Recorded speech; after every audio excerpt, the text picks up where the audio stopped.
In this week's video, we'll review the latest charts and data to help us answer the question, is this normal stock market behavior or something to be concerned about?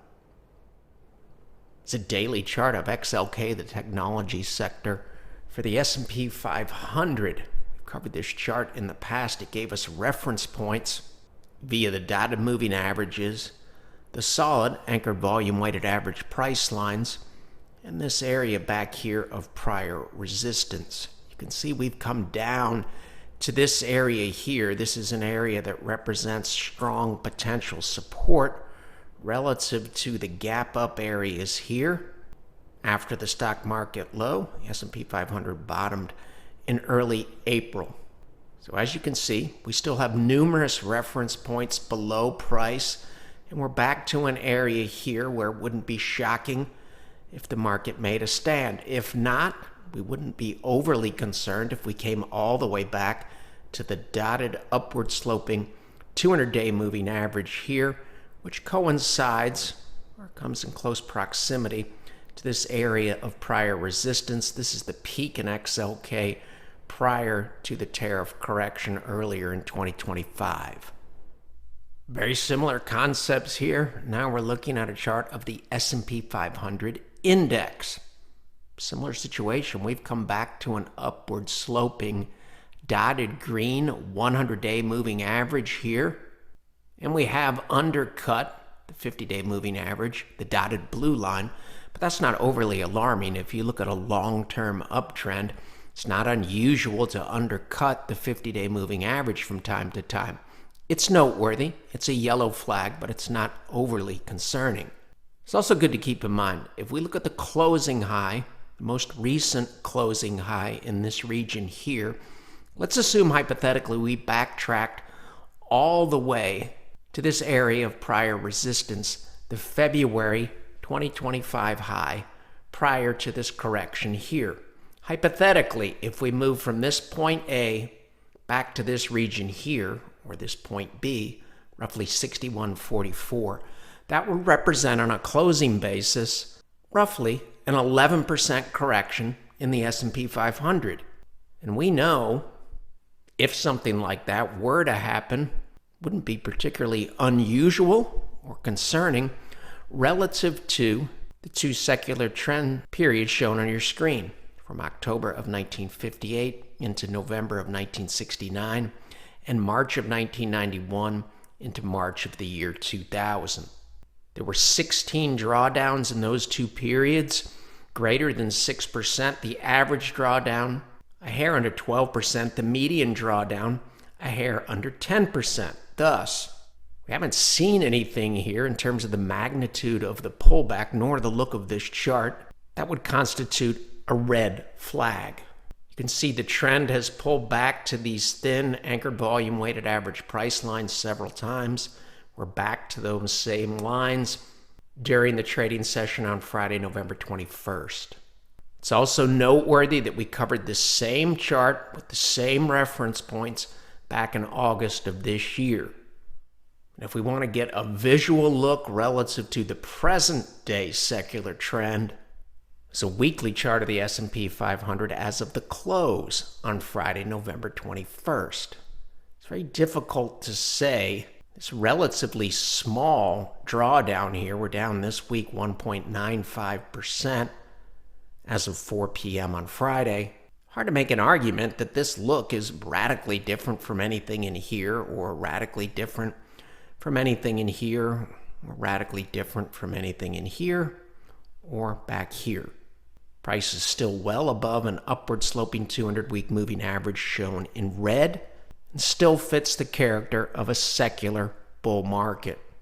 And if we want to try to stay invested with both the intermediate term and the long-term trends in the context of volatility, it's helpful to know that as of Thursday's close, which was the recent low, the drawdown to date on a closing basis is 5.11%. And historically, using data between 1928 to 2023, a 5% correction occurred in the S&P 500 over 3 times per year. Having said that, When the screens are red and our balances are falling, and you're trying to manage through this real time, it's very, very easy to get focused on the current headlines and worries. We have to keep in mind, when you get a 3% pullback, which occurs over 7 times a year, or a 5% pullback, which occurs 3.4 times a year on average, every single time there's something to be concerned about. Markets don't fall 3 or 5% without something in the news cycle that's concerning. So our job in the remainder of the video is to assess the weight of the evidence, not how we feel or how it makes our stomach hurt when we see red screens or declining balances. As humans, we're wired to panic at small threats, and we tend to ignore long-term opportunities. So we want to try to remain calm during the small threats and remain focused on the weight of the evidence and the potential long-term opportunities, like trying to navigate between a point A and a point B that could be several years down the road. So we don't want to predict, but rather we want to continually ask and answer. Are our investment allocations in line with the weight of the evidence? These are the secular volatility model scores during the session on Friday, November 21st. These are the trend strength scores, lower left-hand corner of your screen. And if we morph into something like the peak in the year 2000 or the peak in 2007, these scores will not be as high as they are today. So let's look at what we're trying to accomplish in the context of this quote up here. Many traders let small losses turn into disasters. Others take small profits and miss major moves. Both patterns are equally destructive. In the context of a secular bull market, we don't want to overtrade our accounts. We want to try to stay with the long-term trend. Having said that, our job is to try to discern between volatility to ignore within the context of existing uptrend and volatility to respect where some type of allocation adjustment or defensive action is warranted. So this would be the look that we would want to avoid on a weekly chart. And I can assure you, in this region here in 2008, before this big plunge, our trend strength scores were not 97 and 100. So we want to avoid a rollover look like this or a rollover look like this. And we want to embrace something that looks more like this, a strong trend. This is the S&P 500 between 1995 and into the year 2000.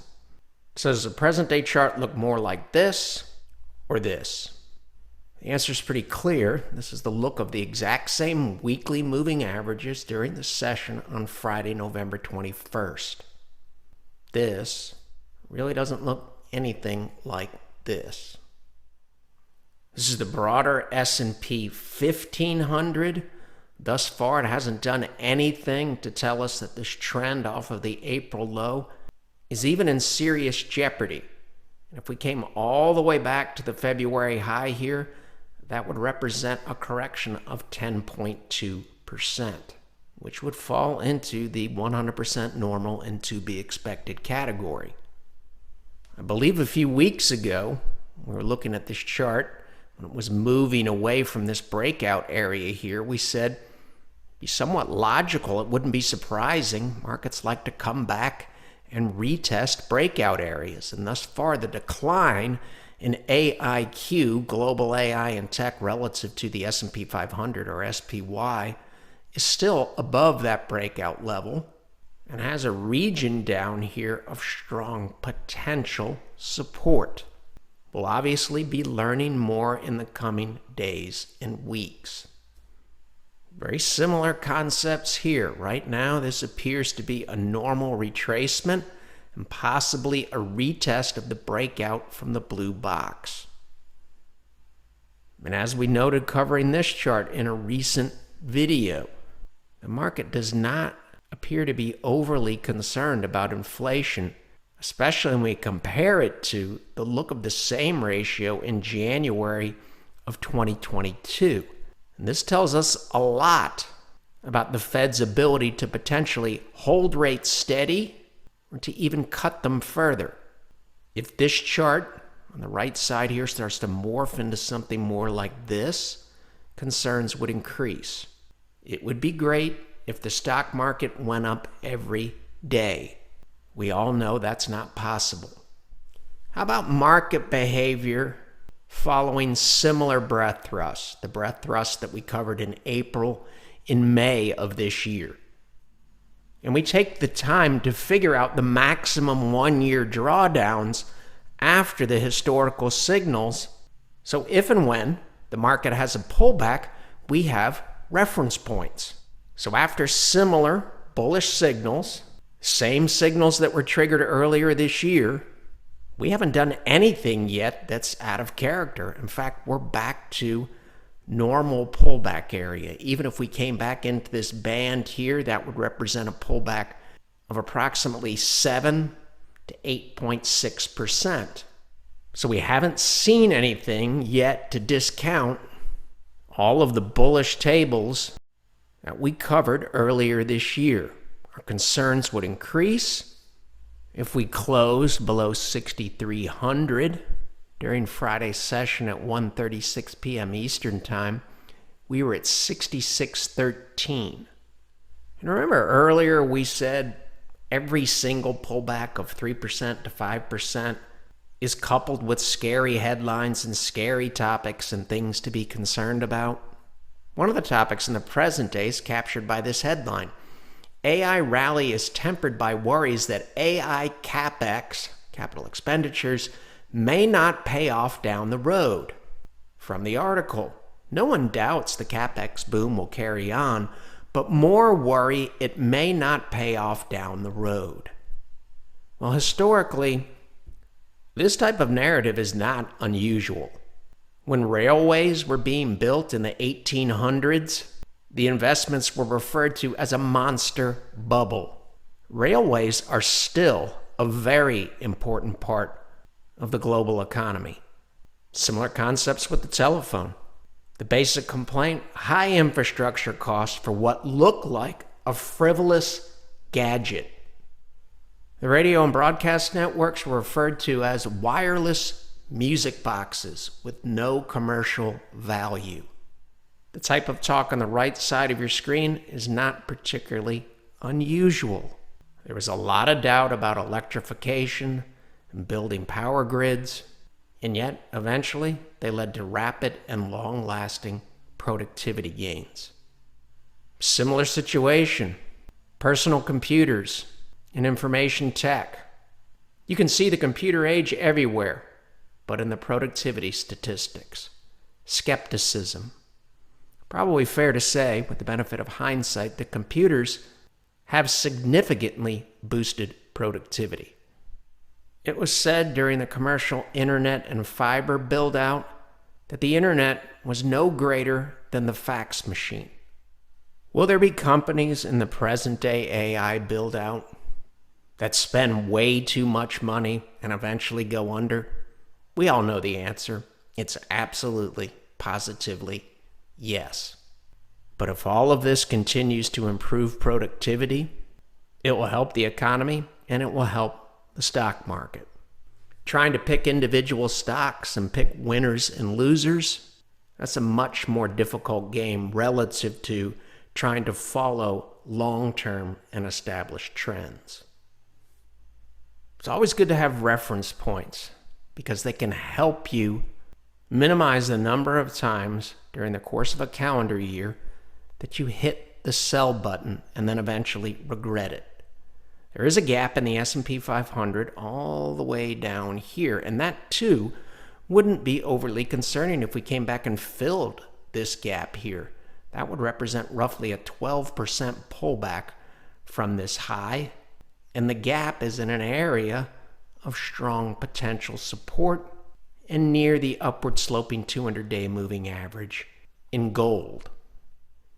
We do have some deterioration on the S&P 500's daily cloud, but it's also noteworthy that the cloud is an area of potential support, and thus far, some patience remains in order to see if price can make a stand at the upward sloping green cloud.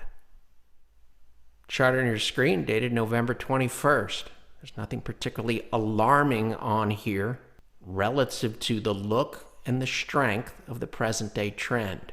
One of the reasons why we take it day by day is we always have to be open to the possibility of the present day chart morphing into something more like this, or this. The weighted evidence that we have in hand today still says secular bull rather than secular stagnation. And that would include the look of the monthly cloud chart for the S&P 500 on November 21st, 2025. If this morphs into something more like this or this, concerns would increase. Markets like to come back and test breakout areas. This high here is step 3 of a probabilistic trend change, telling us right here the odds favored this intermediate downtrend being in the rearview mirror. And right now it looks like we've come back to that general area, and thus far we've held near that upward sloping 200-day moving average in gold. We'll learn something if price moves into this white space here. The longer it stays there, the more concerning it would become. We will also learn something if this is a short stay here below this breakout level. If we move into this area here, that short stay would flip from concerning to encouraging. We'll see how it unfolds. Present day on the right side of your screen looks nothing like January of 2022. Right now, this looks like a normal give back after consolidation and a push to the upside. All of this taking place above an upward sloping 50-month moving average in blue. This is tech stocks relative to the S&P 500.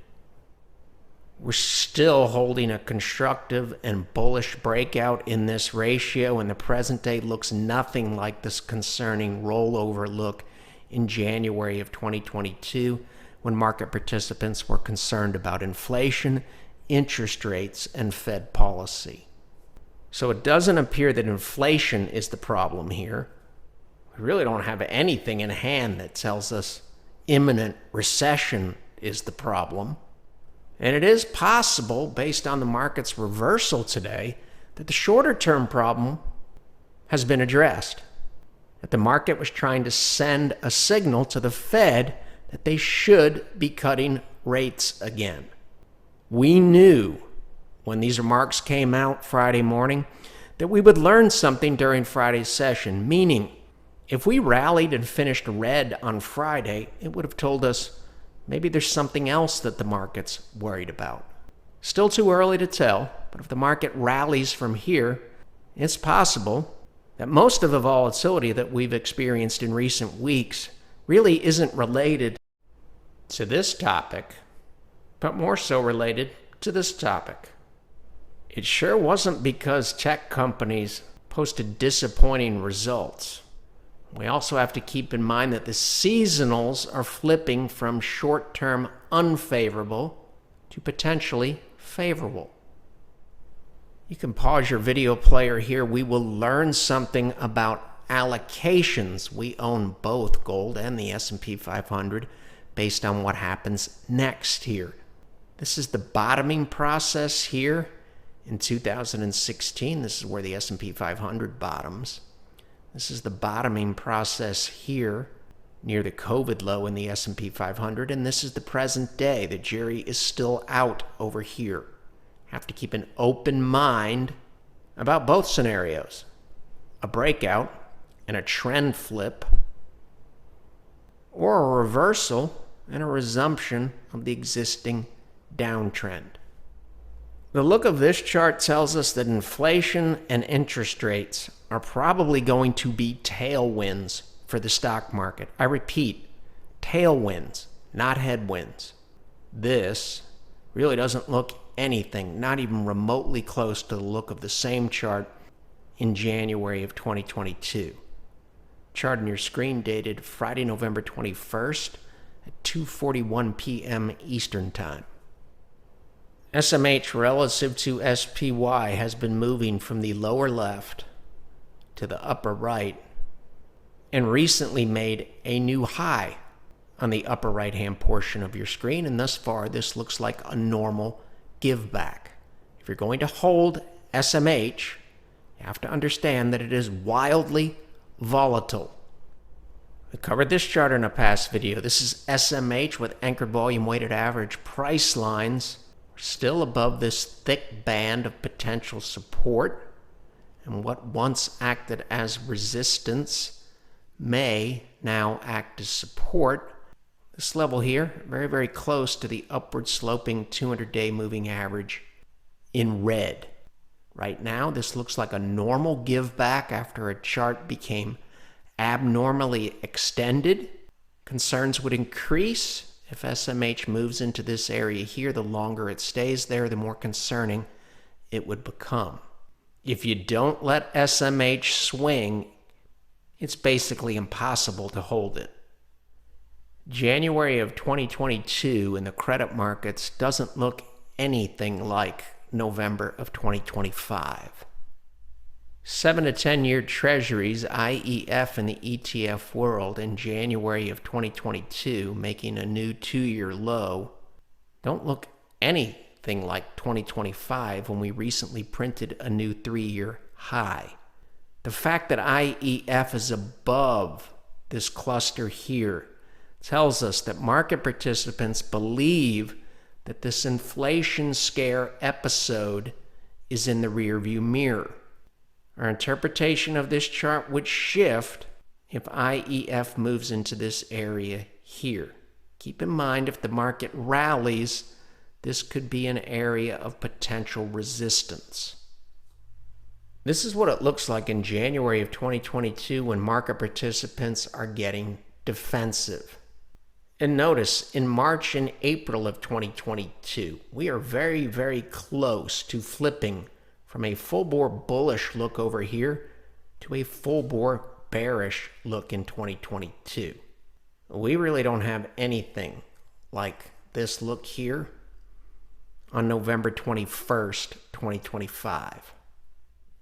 If you want to look at it a different way, this is XLP relative to SPY. This is what January of 2022 looks like very early in January. This is what the present day looks like, November 21st. Tech XLK still has a ton of reference points below. There's a gap here.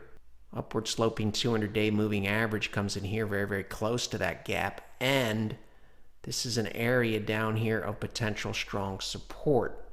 So XLK could still fall quite a ways before we get into this white space here. This is 240. We closed Friday at 275. Let's say hypothetically XLK continues to underperform.